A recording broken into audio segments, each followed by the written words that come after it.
777 new beginning में आपका स्वागत है। आज मैं टॉपिक लाई हूँ कि आपके पार्टनर की करंट एनर्जीज क्या हैं, क्या फील वो करते हैं आपके लिए, क्या वो मैसेज आपको देना चाहते हैं, क्या कहना चाहते हैं वो आपसे। आपका जो ये रिलेशनशिप है, ये अगर इस टाइम पजल है तो क्या उसकी स्थिति रहेगी आगे आने वाले समय में। तो ये सारी बातें आज हम करेंगे इस वीडियो में। तो पहला जो भी ये पिक कार्ड रीडिंग है, जो भी आपको फ्लावर बहुत ज़्यादा अट्रैक्ट कर रहा है, पिंक कलर, ग्रीन कलर या ब्लू कलर, आप उसको चूज़ कर लीजिए और सीधे आप अपने डायरेक्ट पाइल पे भी जंप कर लीजिएगा। मैं टाइम स्टैम्प डाल दूंगी डिस्क्रिप्शन बॉक्स में। तो सबसे पहले स्टार्ट करेंगे पाइल नंबर 1 से, यानी कि पिंक फ्लावर से। जिन्होंने भी पाइल नंबर 1 चूज़ किया है उनके बारे में देखते हैं उनके लिए क्या क्या कार्ड्स हैं। Chariot, cups, pentacles, okays. तो ये है आपके पार्टनर की करंट एनर्जीज आपके लिए। सबसे पहले अगर यहाँ पे ज़ोडिक साइन यहाँ पे देखें तो हो सकते हैं टॉरस, वर्गो, कैप्रिकॉर्न, एरिस, लियो, सजिटेरियस और कैंसर, पाइसिस, स्कॉर्पियो। तो ये आपके पार्टनर के ज़ोडिक साइन हो सकते हैं। तो ये पाइल नंबर 1 के ज़ोडिक साइंस थे। अब देखते हैं क्या उनकी एनर्जीज है। सबसे पहले अगर मैं बात करूँ तो आपके पार्टनर आपको कहीं ना कहीं अभी नो कॉन्टैक्ट में मुझे दिख रहे हैं। कोई कम्युनिकेशन आपके बीच में नहीं हो रहा है। एक पार्टनर ने दूसरे पार्टनर को ब्लॉक कर रखा है और कहीं ना कहीं आपके एनर्जीज से वो थोड़ा सा दूर भाग रहे हैं। एक पार्टनर पीछे पड़ा हुआ है, दूसरा इस एनर्जी से दूर भाग रहा है, इस रिलेशनशिप को से। ये कुछ सिचुएशन आपकी एट प्रेजेंट हो सकती है। उसके बाद कहीं ना कहीं वो आपके बारे में सोच भी रहे हैं, ये भी मैं कह सकती हूँ। बहुत पॉजिटिव वो आपके बारे में सोच रहे हैं, बट एक्शन नहीं ले पा रहे हैं वो। कुछ ये एक वो है कि वो एक्शन नहीं ले पा रहे, बस आपके बारे में सोचे पड़े हैं। क्या उनके दिमाग में चल रहा है वो कंफ्यूज हैं। कुछ ब्लॉकेज आपके रिलेशनशिप में है और कहीं ना कहीं वो अपना जो उनका जो वर्क एरिया है उसमें ज़्यादा अभी फंसे हुए हैं। थर्ड पार्टी भी मैं नहीं कहूँगी यहाँ पे है, बट कहीं ना कहीं वो इतना फंसे हुए हैं कि आपके लिए उनके पास समय ही नहीं बच पा रहा है, जो कि आपके रिश्ते के लिए एक स्ट्रेस वाली बातें हो जा रही हैं। उसके बाद मैं एनर्जी देखूँ तो यहाँ पे ये है कि जो वो आपकी फीलिंग है वो भी अपनी फीलिंग को अच्छे से बता नहीं पा रहे हैं, कहीं ना कहीं हाइड कर रहे हैं। बट वो आने वाले समय में अपनी फीलिंग को कन्फेस भी करेंगे आपसे, ये बात मान लीजिए आप। वो आपसे प्यार भी बहुत करते हैं, बट फिलहाल उनकी परिस्थिति ये है कि अभी वो खुद ही कहीं वर्क एरिया में फंसे हुए हैं। हो सकता है यहाँ पे आप जो भी ये रीडिंग पाइल नंबर 1 वालों की, यहाँ पे थोड़ा कास्ट इश्यू हो सकता है, ठीक है। और थोड़ा सा ये हो सकता है कि कमिटमेंट देने में आपके पार्टनर थोड़ा सा कतरा रहे हों, आपको कमिटमेंट नहीं दे रहे हों। बट आने वाले समय में आपको कमिटमेंट भी देंगे, जैसे ही उनको क्लैरिटी मिल जाएगी अपने लाइफ में तो आपको कमिटमेंट भी देंगे। अभी आपके पार्टनर मेन जो फोकस उनका है वो अपने वर्क एरिया में है और अभी वो अपनी फीलिंग्स भी आपसे छुपा रहे हैं कि वो आपसे प्यार करते हैं, ये वो बता भी नहीं रहे हैं आपको अच्छे से।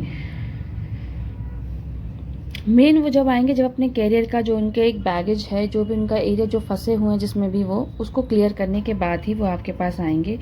तो आपके लिए तो यही मैं कहूँगी, थोड़ा सा ऑप्टिमिस्टिक रहिए, पॉजिटिव रहिए, क्योंकि आपके पार्टनर आपको छोड़ के कहीं जा ही नहीं सकते हैं। वो आपसे बहुत प्यार करते हैं, कहीं ना कहीं आपके साथ एक रिश्ता बनाना भी चाहते हैं, आगे भी अपना रिश्ता बढ़ाना चाहते हैं वो। और वो आपके साथ ही इन्वॉल्व है, कहीं थर्ड पार्टी में भी नहीं है, बट वो कहीं फंसे हुए हैं, इसीलिए वो आपसे भी दूरी बनाए रखे हैं। तो ये पाइल नंबर 1 वालों की कुछ एनर्जीज थी जो मुझे यहाँ पे नज़र आई हैं। यहाँ पे थोड़ा बहुत कास्ट इश्यू हो सकता है, लॉन्ग डिस्टेंस रिलेशनशिप हो तो उसमें भी हो सकता है कि समय ना मिल रहा हो पार्टनर को, तो थोड़ा सा एक इशू बन रहा हो। मेजरली तो यही इनकी चीज़ें हैं, बट ये है कि कमिटमेंट वो आपको देने वाले हैं, बट जैसे ही अपने वर्क एरिया से निकलेंगे क्लियर होके तब। चलिए देखते हैं आपके पार्टनर के मैसेजेस आपके लिए क्या हैं।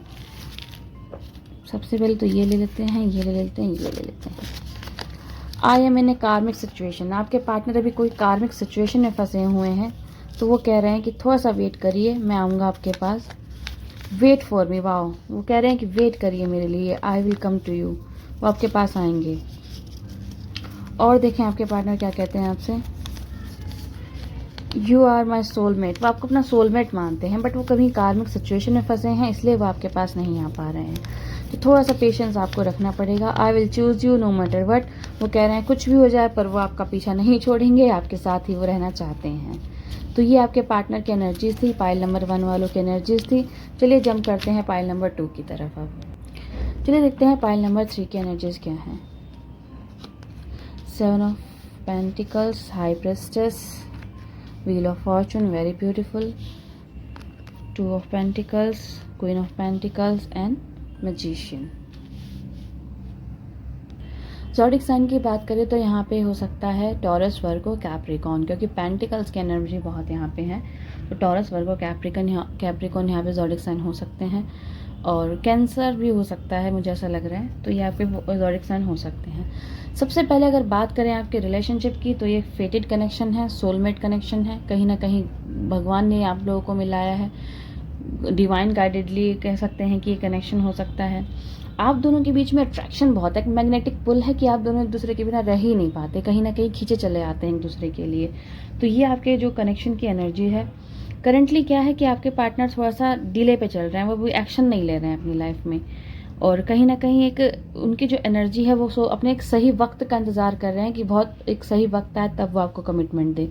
वो आपसे प्यार करते हैं, मैग्नेटिक पुल अपनी तरफ आपको खींचता है, बहुत ज़्यादा केमिस्ट्री आपकी बहुत अच्छी है, अट्रैक्शन आप लोगों के बीच में है, बट फिर भी एक डिले है। हर चीज़ बेटर है, हर चीज़ अच्छी है, आप भी कमिटेड हैं, वो भी कमिटेड है, बट एक डिले चल रहा है। क्यों? क्योंकि वो अपने सही समय का इंतज़ार कर रहे हैं, तभी आपको एक कमिटमेंट देंगे। वो कहीं ना कहीं आपके बारे में सोचते रहते हैं, और वो एक देखा जाए तो काफ़ी अच्छे एक कैपेबिलिटी उनके अंदर है अपने आप को बनाने के लिए। तो ये चीज़ आप मत सोचिएगा कि आपको छोड़ देंगे, नहीं, वो आपसे प्यार करते हैं, आपके पास ही रहेंगे। तो ये आपके पार्टनर की करंट एनर्जीज़ हैं। वो अपनी लाइफ में हर चीज़ मैनिफेस्ट कर रहे हैं, वो अपने कैरियर को, फैमिली को, वेल्थ को, हेल्थ को, हर चीज़ को इस टाइम बैलेंस करने की कोशिश कर रहे हैं, जिसके कारण वो डिले हो रहा है, बट वो कमिटमेंट जल्दी आपके पास आने वाली है। वो सब कुछ अपनी लाइफ में अचीव करना चाहते हैं, वो चाहते हैं उनकी लाइफ बहुत बेहतरीन हो, और हर तरीके से वो आपको भी बेहतर अपनी लाइफ में देना चाहते हैं। तो वो हर चीज़ अभी प्लान कर रहे हैं अपनी लाइफ में कि कैसे कैसे चीज़ों को एग्जीक्यूट करना है आपकी लाइफ में। तो ये मैं कह सकती हूँ कि आपके पार्टनर बहुत जल्द एक सही समय पे आपके पास आने वाले हैं, एक कमिटमेंट के साथ। तो थोड़ा सा आप लोगों को सब्र रखना होगा इस बीच। और ये एक सोल लेवल का कनेक्शन आपको कह सकते हैं, ट्विन फ्लेम कनेक्शन इसको कह सकते हैं।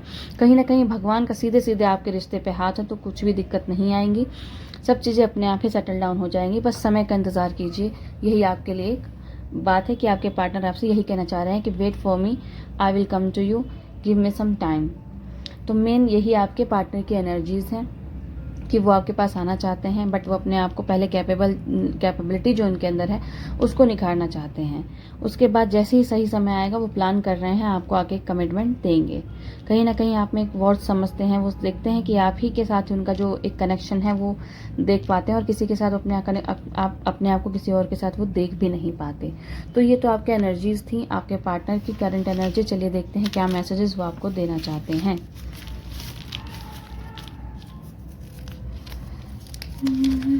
I will propose you. Wow, बहुत जल्दी वो आपके पास आएंगे और आपको प्रपोज करेंगे। Very beautiful.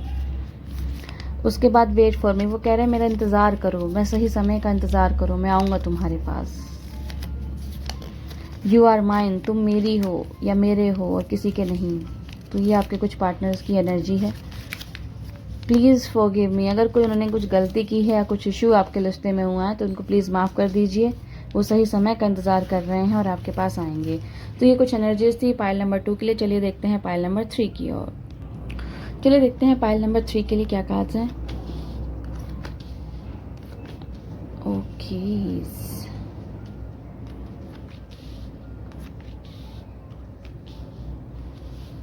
वाह भाई। सबसे पहले जो एनर्जीज देखूं तो आपके रिलेशन में ये है कि आपके पार्टनर अभी कमिटमेंट दे तो रहे ही नहीं है, साथ में कभी वो आपकी लाइफ में आ रहे हैं, कभी इन कर रहे हैं, कभी आउट कर रहे हैं। तो ये आपके पार्टनर की सिचुएशन है। उनके पास कुछ ऑप्शंस हैं जो उनको कंफ्यूज कर रहे हैं लाइफ में कि वो क्या करें। उनके माइंड को पजल कर दे रहे हैं कहीं ना कहीं वो ऑप्शंस, कि आपके पास आए नहीं आए। तो वो थोड़ा सा भी कन्फ्यूजन में है। बट ये है कि वो आपकी तरफ बहुत ज़्यादा, मतलब जिसे कहते हैं ना, बहुत ज़्यादा अट्रैक्टेड हैं। कहीं ना कहीं एक मैं कहूँ इस रिश्ते को, तो ये आपकी तरफ एकदम मैग्नेटिक पुल है उनकी तरफ, वो आपके बिना रह ही नहीं पा रहे हैं। वो बहुत ज़्यादा पैशनेट हैं आपको लेके। तो ये चीज़ तो है, वो आपके लिए पैशनेट हैं, आपसे प्यार करते हैं, बट वो ये भी सोचते हैं कि क्या ये सही चीज़ है, आपका रिश्ता आगे बढ़ाना एक सही रहेगा उनके लिए। तो ये उनके लिए कन्फ्यूज़न है, और वो कहीं ना कहीं अभी फंसे हुए हैं, चाहे वो वर्क एरिया हो या थर्ड पार्टी, मुझे हो सकता है लग रही है यहाँ पे कोई ना कोई हो, जिसके लिए वो कन्फ्यूज़न उनको क्रिएट कर रही है माइंड में, और जिसके कारण ही वो कभी आपके पास आते हैं और चले जाते हैं। जब वो जाते हैं तो उनको लगता है कहीं आप किसी और के साथ ना चली जाएं या चले जाएं। तो ये भी एक रीज़न हो सकता है बार बार उनके जल्दी जल्दी आ जाने का और जल्दी जल्दी चले जाने का। और मैं देखूँ तो काफ़ी इंटेंसिटी के साथ वो अपनी चीज़ों को क्लियर कर रहे हैं, बट वो आएंगे ज़रूर आपके पास, क्योंकि वो आपके बिना रह नहीं सकते, वो प्यार बहुत करते हैं आपके साथ। तो ये चीज़ आपके रास्ते में है। तो एक ये है कि अपने रिश्ते में थोड़ा सा क्लैरिटी आप रखिएगा, और जब भी वो आपके पास बात करने आते हैं तो उनसे कमिटमेंट की डिमांड कीजिएगा कि मुझे कमिटमेंट चाहिए, ये रिश्ता, मुझे इन आउट की सिचुएशन से बाहर निकलना है। मैं चाहती हूँ या तो यस हो या नो हो, या चाहता हूँ यस हो या नो हो, बस ये जल्दी से चीज़ों को तुम क्लियर करो। तो अपने पार्टनर से कम्युनिकेशन मतलब आपको ज़रूर करना है। ये तो आपके लिए एक एनर्जी मुझे फील हो रही है कि अपने पार्टनर से बात कीजिए कि इस रिश्ते को आगे बढ़ाना है तो किस तरीके से बढ़ाना है। टर्टल की स्पीड में बढ़ाना है कि रैबिट की स्पीड में, वो आप पे डिपेंड करता है, बट आगे तो बढ़ाना ही पड़ेगा या तो उसको छोड़ना पड़ेगा, क्योंकि इन आउट की सिचुएशन इंसान को पजल करती है, कंफ्यूज करती है और कहीं का नहीं रहने देती। ना आप किसी और के साथ जा सकते हैं, ना आप अपने पार्टनर के साथ ही अच्छे से रह पाते हैं। तो ये थी पाइल नंबर 3 के पार्टनर की एनर्जी कि फिलहाल वो अभी कन्फ्यूज़न में है, किसी ना किसी के साथ इन्वॉल्व हैं। जैसे ही वो वहाँ से क्लियर होंगे तब वो आपके पास आएंगे। अभी वो खुद ही कन्फ्यूज़ हैं, बार बार आपके पास आते हैं, चले जाते हैं। तो इस सिचुएशन से आपको उनके साथ बात करके ही डील करना पड़ेगा। चलिए देखते हैं क्या मैसेजेस वो आपको देना चाहते हैं, क्या उनके मन की बातें हैं जो वो आपसे कह नहीं पा रहे और कहना चाहते हैं। I love you so much, वो कहते हैं मैं आपसे बहुत ज़्यादा प्यार करता हूँ, कहते हैं या कहती हैं, जिसके लिए भी आप देख रहे हैं। प्लीज़ फॉरगिव मी, वो कह रहे हैं मुझे माफ़ कर दो कि मैं बार बार आ रहा हूँ, जा रहा हूँ, मैं अभी क्लियर नहीं हूँ डियर, प्लीज़ मुझे माफ़ कर दो, मैं आपसे बहुत प्यार करता हूँ। आई एम इन ए कार्मिक सिचुएशन, ये भी कोई कार्मिक सिचुएशन में है जिसके कारण ये भी काम कर रहे हैं। जैसे इनके कार्मिक अकाउंट डील हो जाएंगे तभी आपके पास आएंगे। यू आर माइन, तुम मेरे हो, तो ये इनका कहना है कि तुम मेरे हो और किसी के साथ तुम नहीं जा सकते, तो मैं तुम्हारे लिए आऊँगा। तो ये थी पाइल नंबर 3 की एनर्जी। रीडिंग पसंद आई हो तो चैनल को सब्सक्राइब कर लीजिएगा, लाइक कर लीजिएगा, और आने वाले समय में कौन से टॉपिक पे आप वीडियो चाहते हैं वो कमेंट बॉक्स में लिख दीजिएगा। Thank you so much everyone, God bless you all. भगवान करे आपके पार्टनर के साथ आपके रिश्ते में क्लैरिटी आए और आपका रिश्ता बहुत अच्छा जाए और आगे बढ़ता जाए। Thank you so much.